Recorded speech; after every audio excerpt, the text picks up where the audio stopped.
Assalamualaikum warahmatullahi wabarakatuh. Halo teman-teman semua, kembali lagi dengan saya, yakni Lutifah Fifah.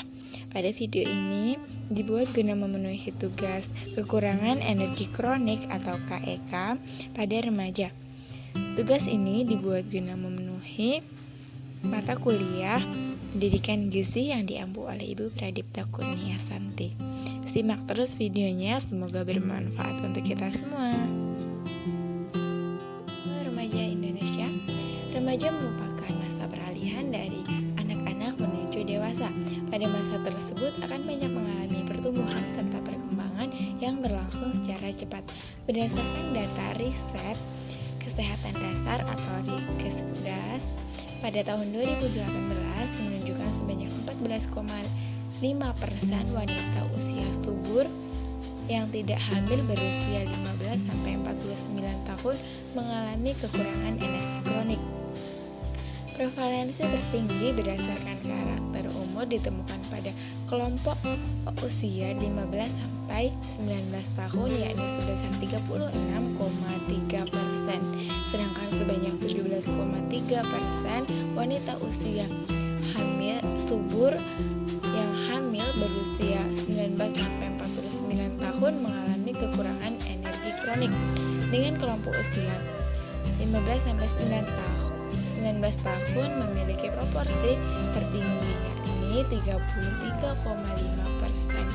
Mengingat banyaknya kejadian kekurangan energi kronik yang terjadi di Indonesia, pemerintah selalu mengupayakan pencegahan serta upaya memperkecil angka prevalensi tersebut agar tidak naik setiap tahunnya.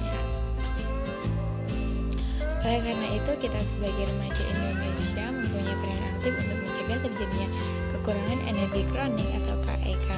Teman-teman semua tahu nggak sih apa itu KEK? KEK adalah kondisi remaja putri, karena ini sering terjadi pada remaja putri yang mengalami kekurangan asupan energi dan protein dalam jangka waktu yang lama. Kita juga harus mengetahui apa saja penyebab kekurangan energi kronik. Ada dua penyebab dari KEK, yakni ada penyebab langsung dan penyebab tidak langsung. Penyebab langsung ini ada 2 poin, meliputi infeksi serta asupan makan. Sedangkan faktor tidak langsung yakni ada beberapa poin seperti ketersediaan pangan keluarga, pendidikan, pengetahuan, pendapatan keluarga, sanitasi lingkungan, dan sarana kesehatan. Pada faktor langsung yakni infeksi, dampak infeksi terdapat pertumbuhan seperti penurunan berat badan yang lama diketahui disebabkan oleh hilangnya nafsu makan sehingga asupan gizi dan energi berkurang dari total kebutuhan. Yang kedua, asupan makanan. Tingkat asupan makanan akan dipengaruhi oleh keadaan gizi yang ditentukan oleh kualitas serta kuantitas hidangan. Selanjutnya, faktor tidak langsung. Faktor tidak langsung dengan poin yang pertama, yakni ketersediaan pangan keluarga, berkaitan dengan kemampuan pemenuhan keluarga dalam mencukupi kebutuhan pangan. Yang kedua, pendidikan. Pendidikan juga mempengaruhi terhadap perilaku kepercayaan dan tanggung jawab dalam pemilihan makanan. Yang ketiga, pengetahuan. Tingkat pengetahuan, kesadaran akan berpengaruh kepada perilaku sebagai hasil jarak menengah dari pendidikan kesehatan selanjutnya. Yang keempat, pendidikan pendapatan keluarga. Tingkat pendapatan keluarga menentukan bahan makanan apa yang akan dikonsumsi oleh keluarga tersebut.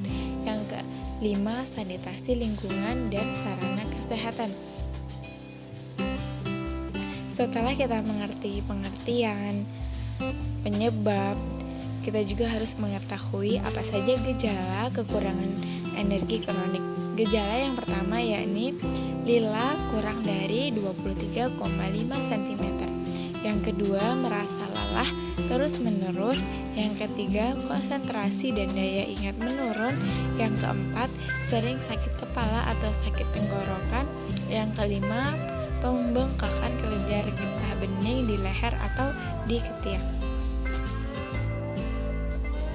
Pentingnya pencegahan kekurangan energi kronik ini karena apabila terkena kekurangan energi kronik terdapat beberapa akibat, yakni diantaranya yang pertama meningkatkan resiko berbagai penyakit infeksi dan gangguan hormonal dapat berdampak buruk pada kesehatan. Yang kedua, tubuh akan mudah terinfeksi oleh virus dan bakteri. Yang ketiga, remaja kekurangan energi kronik akan beresiko melahirkan anak dengan berat badan lebih rendah atau BBLR dan stunting. Remaja, kita juga harus tahu apa saja pencegahan agar terhindar dari kekurangan energi kronik, yakni ada 6 poin. Yang pertama, membatasi makanan cepat saji. Yang kedua, mengkonsumsi makanan lauk pauk yang tinggi protein. Yang ketiga, mengkonsumsi sayur dan buah. Yang keempat, minum air putih yang cukup. Yang kelima, aktivitas fisik yang cukup. Dan yang terakhir, menjaga kebersihan. Cara mengatasi kekurangan energi kronik, yakni apabila pasien mengalami rasa lelah yang tidak kunjung hilang meski sudah beristirahat, sebaiknya berkonsultasi dengan dokter untuk mendapatkan pemeriksaan lebih lanjut. Pemeriksaan dari dokter perlu dilakukan karena gejala kekurangan energi kronis dapat yakni hampir mirip dengan gejala penyakit lain seperti gangguan tidur, penyakit jantung, penyakit paru, atau bahkan gangguan mental. Kelelahan yang pasien rasakan juga mungkin saja akan muncul akibat disebabkan oleh anemia, hipertiroid, atau diabetes. Jika hasil pemeriksaan tidak menunjukkan adanya penyakit tersebut, dokter akan memikirkan kemungkinan pasien menderita kekurangan energi kronik. Selain itu, mengatasi hal yang menjadi pemicu terjadinya kondisi ini, dokter juga akan menyarankan pasien untuk 4M. M yang pertama yakni mengubah gaya hidup. Untuk menjalani pola hidup sehat, selain rutin mengkonsumsi makanan bergizi, pasien juga akan diminta untuk menerapkan pola tidur yang teratur. Usahakan untuk pasien tidur dengan waktu yang sama setiap harinya agar menjadi sebuah kebiasaan. Selain itu, pasien juga harus membatasi atau menghindari asupan kafein, terutama pada sore atau malam hari. Yang kedua yakni menjalani terapi perilaku kognitif. Terapi ini mampu mengubah pola pikir pasien menjadi lebih positif. Efeknya, keluhan atau gejala berkurang yang pasien alami dapat teratasi dengan kualitas hidup dan pasien juga bisa menjadi lebih baik. M yang ketiga yakni menjalani terapi akupuntur.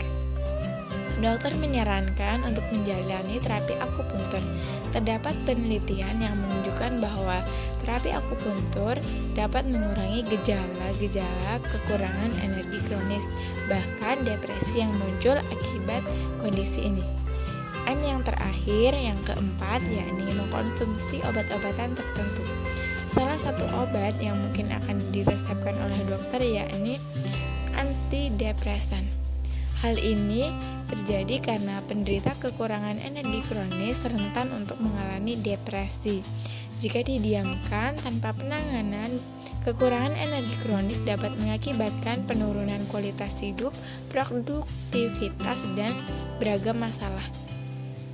Apabila kita selalu merasa lelah meskipun sudah cukup beristirahat atau mengalami keluhan lain yang mengarah pada kekurangan energi kronis, segeralah kita berkonsultasi dengan tenaga medis terkait, misalnya dokter atau ahli gizi yang ada di sekitar tempat tinggal kita. Berikut penjelasan dari saya mengenai kekurangan energi kronik. Semoga dengan penjelasan yang saya sampaikan dapat bermanfaat untuk kita semua.